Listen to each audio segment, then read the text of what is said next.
Hello mga kamines! Welcome to my vlog. Yes, for today's video ay gagala na naman tayo, no? Napapalas ang ating paggala kasi nga springtime, then summer na. So, masarap talagang gumala. Kasi dito guys, sa UK, alas 5 pa lang ng madaling araw. Maliwanag na. And then, alas 8, alas 9 ng gabi, maliwanag at maliwanag. So, mahabang araw dito ng spring and summer. So, enjoy tayo sa paggagala. Diba? Makikita mo talaga ang view ng kalsada. Lalo na yung mga puno, nakaka-amaze, diba? Akala mo, simpleng puno lang siya. Yun pala, namumulaklak siya. Iba-ibang klase mga bulaklak. So, ang saya lang tingnan. Nakaka-relax sa mata. Yes, nag-uumpisa na rin sila magtanim ng mga gulay-gulay dyan, mga flowers. Kasi itong dinadaanan namin. Actually, more farm talaga itong Boston. Talagang countryside, no? Kumbaga sa Pinas probinsya talaga. Yes, kaya ang galaan natin ay malalayong lugar. Look at that. Yellow na yellow, di ba? Yung mga flowers. Ang ganda ng mga puno. Yeah. So, talagang yung asawa mong kung makapag-drive, talaga magtuturbo-turbo daw siya. Diba? Mamawak mo rin lagi ng sasakyan. Kasi kailangan yun. Mas humaba daw ang lifespan ng sasakyan kapag ginabiyahe ng malayo.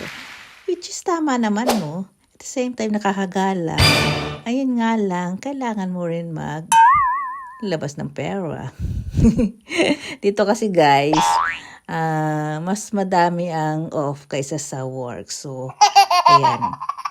Ang dami ko ng kwento, no? Ngayon pala, ipupunta tayo sa Hubbard Hills Lot. Yun yung pinaka-park nila sa lot. So, galaan natin lahat ng mga pwedeng galaan ng mga park sa mga lugar-lugar, no? So, start na tayo ngayon, guys. Actually, nakapag-start na kami ng Skegness. Okay. And then, saan ba yung last video ko? So, iano nyo na lang. Search nyo na lang sa YouTube channel ko, no? Minds Yuka Life. O, di ba? Nag-promote pa. So, eto nga.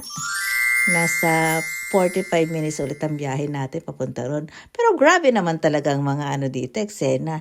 Alam mo yung pinagsamang Grantham sa Lincoln ng daan. Pababa, paliko. Grabe talaga. Hills na hills. Ang papunta doon sa lot. Diba? Ang ganda. Pero okay lang. Yan guys, malapit na tayo. Diba? Tuloy-tuloy lang ang biyahe.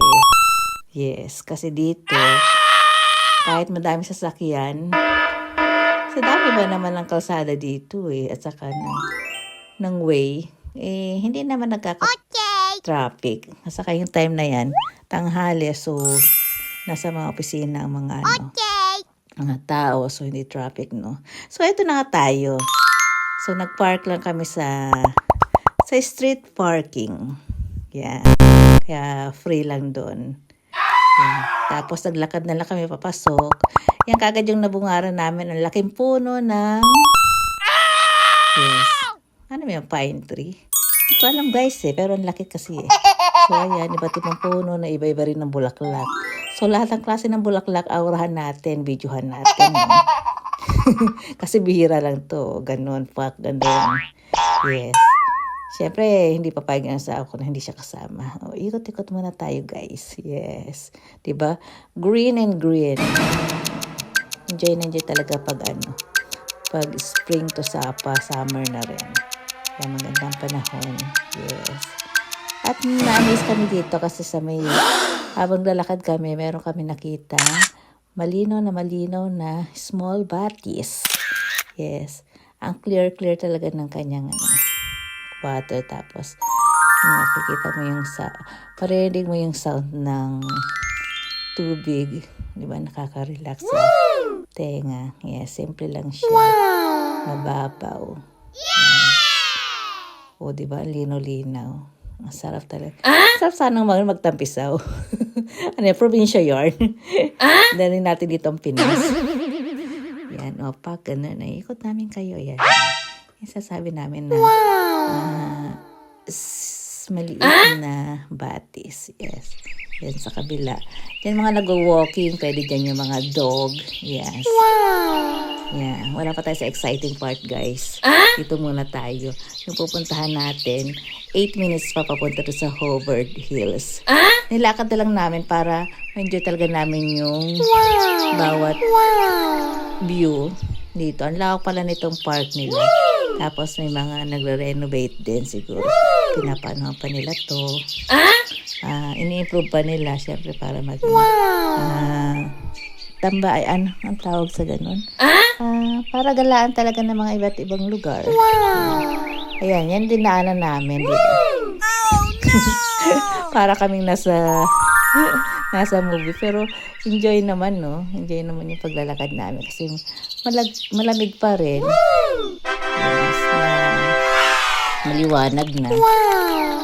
Ang sarap lang maglakad kasi yung amoy niya, amoy ano talaga, amoy damo, amoy puno. Yeah, ang ganda, di ba? Wow! Yeah, nag-shortcut kami diyan para makarating kami dito sa Hobart Hills. Yeah.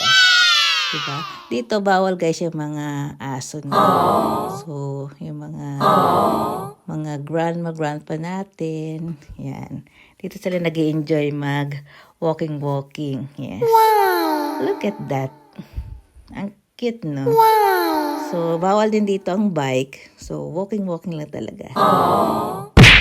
Yan, guys. So, ikot natin, na. Yan, para makita nyo. Yung sasabi ko sa kung gaano kaganda itong park nila. Mas maganda pa ito pag na-develop talaga, eh. Wow! So, as of now, enjoy muna natin to. Ito, medyo dire-direchas dito. Siguro nagmula yung kaginang video natin, no? Kasi ito na yung pinaka-main kanilang park. Yes. Ang ganda, diba? Pag ganun. Oh, yan. Hobart Hills. Wow! Yeah. Enjoy muna. Oh, yan. Ayan, ikot muna kami ng hubby ko. Yes. Enjoy sa walking. Hindi nakakapagod maglakad, guys. Kasi nag-enjoy naman yung mata mo at the same time, chismisan. Siyempre kasama na yung chismis natin dyan. Basta, kumbaga, Mari, anong latest chika? Lahat ng pwedeng pagchismisan sa social media, sa work. Mga konting problema sa work, ganyan. Tapos dito ka lang magtingin-tingin habang nagchichikahan. Nawawala lahat ng mga negative energy. Yes. Lalo na dito, nung makakita ko ng, ano tawag dito? Gansa. Yeah, ganyan. Madami ditong ganyan, guys. So, hindi naman pwedeng ano yan. Tingnan lang yan. Wow! Enjoy din sila. Parang tayo. Nag-enjoy din. So, ayan na natin sila dyan, no? Look at that. Sabi ng hubby ko, yan, no? Yan, ganyan. Para silang mga mag-asawa din. So, ngayon, natapos na kami. Konting pahinga lang sa sasakyan. Nagbaon kami din, guys, doon ng mga chips, biscuit, yeah. Bago ulit ang biyahe. Wow! So, ayan, matirik na ang araw na makulimlim. Yan, pauwi na kami niyan. Wow! Yan na naman dadaanan natin, no? Mga bukid-bukid. At dito talaga ako na-amaze. Ang haba nito, guys. Wow! Grabe yung yung may-ari siguro nito. Paldo. Pag kumita, oh. Ang lawak ng kanyang floor. Yes. Ang ganda na flowers, no? Yan, that's all, guys. Thank you, guys, for watching.